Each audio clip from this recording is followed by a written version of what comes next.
If you're in Ipswich or following how the city is evolving, this is your dedicated Update 9 for 2026. In the Greater Brisbane overview, I covered the broader regional pressures around housing, infrastructure and growth, but Ipswich is seeing several developments right now that directly relate to how the city moves, grows and services a rapidly expanding population. We'll start with transport infrastructure. The Queensland Government has committed $4 million towards the next planning stage of a long-discussed second river crossing in central Ipswich. Currently, the David Trumpy Bridge is the only inner-city crossing over the Bremer River.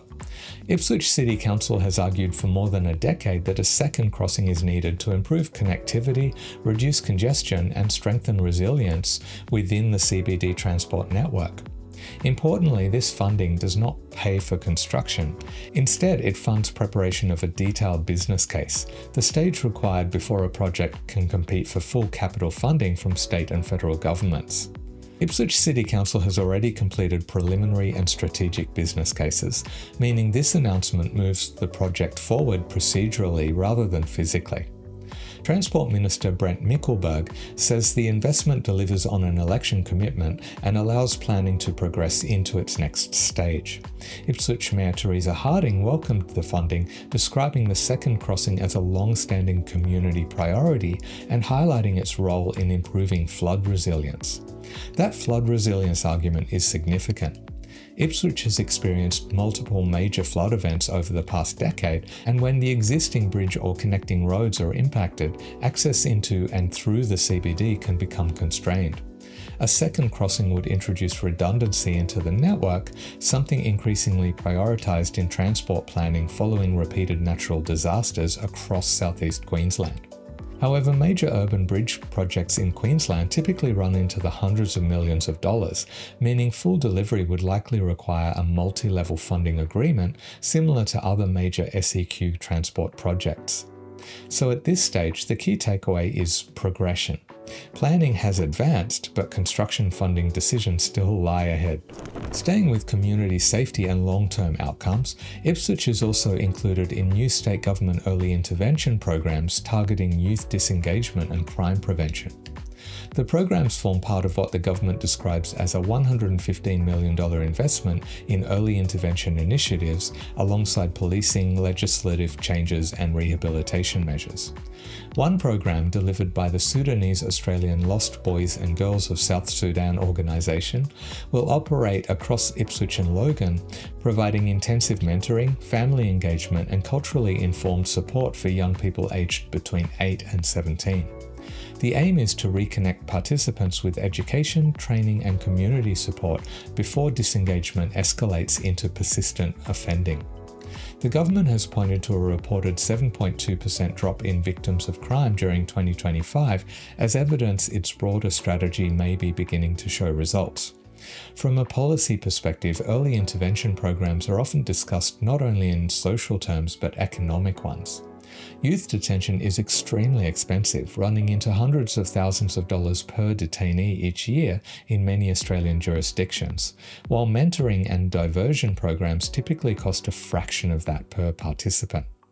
Supporters argue that preventing even a small number of young people from entering long-term offending pathways can generate substantial long-term savings for the justice system and community. Skeptics, however, often question whether short-duration programs produce sustained behavioural change. For Ipswich, where youth crime has remained an ongoing community concern, the effectiveness of these initiatives will ultimately depend on measurable outcomes over time, particularly whether participants remain engaged in education, employment or training beyond the intervention period. Moving to day-to-day city operations, parking in the Ipswich CBD is set to undergo a technological upgrade. Council plans to replace 112 ageing on-street parking meters with 90 new smart pay-by-plate meters. Rather than displaying a paper ticket, motorists will enter their vehicle registration number directly into the machine.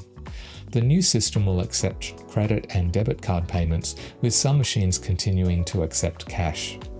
App-based payment options are not part of the initial rollout, but are being investigated for future implementation.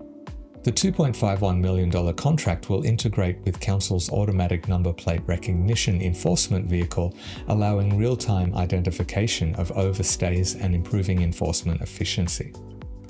Council says the upgrade aligns with its iGo Intelligent Transport Systems strategy and should reduce maintenance costs while streamlining the parking experience for motorists. Ipswich residents are also continuing to embrace the city's green-littered garden organics bin system. In just 6 months, nearly 10,000 tonnes of green waste has been diverted from landfill. More than 56,000 bins were rolled out during mid-2025, with around 90,000 households now participating in the 3-bin system. Contamination rates have remained below 1%, an unusually strong result during early rollout phases, with Council reporting 9,872 tonnes collected across more than 530,000 bin loads. Council estimates diverting this material avoids landfill emissions equivalent to roughly 2,000 cars operating for 1 year. The program also helps offset impacts from the Queensland Government's waste levy, currently $125 per tonne and scheduled to increase in coming years. Council estimates participation is saving households approximately $10 per year compared with maintaining the previous 2-bin system under rising levy costs. In lighter news, Ipswich is marking its 166th birthday by inviting residents to vote for the city's most iconic public building. The shortlisted locations are Grantchester Railway Station, the Old Ipswich Town Hall and Clock Tower, the Queensland Museum Rail Workshops, and Brighton Homes Arena. Voting runs for 9 days, with the winning icon to be announced on the 3rd of March during a live broadcast with River 949. The initiative highlights Ipswich's position as Queensland's oldest provincial city, celebrating both heritage landmarks and newer civic infrastructure. And finally, accessibility upgrades have been completed at Bill Patterson Oval in Limestone Park. A new compliant pathway now links the eastern car park with the clubhouse, alongside improved line markings, new safety bollards, stormwater drainage works, and dedicated disability parking spaces. Council says participation in athletics, including among para-athletes, has been increasing, and the upgrades aim to improve accessibility as interest builds toward the Brisbane 2032 Olympic and Paralympic Games. Local athletics representatives have welcomed the improvements, saying they'll make facilities easier to access for athletes with disabilities as well as spectators and families. Taken together, these updates reflect a city balancing rapid growth with infrastructure planning, service modernisation and community investment, all while positioning itself for continued expansion in the years leading toward 2032. If you arrived here from the Greater Brisbane overview, you can continue with the Logan and Moreton Bay updates, and if you started here, the full regional overview is linked if you'd like the broader Greater Brisbane context behind these changes. Thanks for staying up to date with Ipswich.